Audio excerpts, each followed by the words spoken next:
ఏంది బావా ఉడుకు ఉప్మాలా అయిపోయినావు? ఏంది కథ? అయ్యే ఏమైనా అన్నాడా లేక గయ్యాలి సెల్లి ఏమైనా అన్నదా?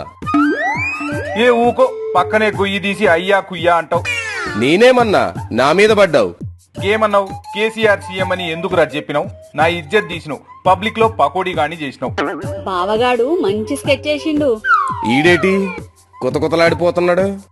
మళ్ళీ రాష్ట్రంలో బీఆర్ఎస్ అధికారంలోకి వస్తే కేసీఆర్ గారే ముఖ్యమంత్రి. ఇంకేదో ఈయన అవుతాడు ఆయన అవుతాడు ఈయన, ఇవన్నీ ఉత్తముచ్చట్లు. Our boss is KCR, KCR మళ్ళీ మా సీఎం. ఏదో అన్నాలే ఇడిసేయ్. ఇక కూరలో కరివేపాకులాగా తీసేశాక ఎట్లా రాయి ఇడిచేది? ఇక నా పరువు అంతా బాయ్. ఈ ముఖం పెట్టుకుని పబ్లిక్ లోకి గెట్ల పోయేది? నువ్వు వెళ్ళొద్దు, పక్కనుండు, నేను వెళ్తా. అమ్మ నాయాలా, ఏదో మాటే కదా అనుకున్నా. నిజంగానే నా సీటుకే ఎసరెట్టినవురా. ఆగే నీ పేరు ఎట్లా చెప్పమంటావు?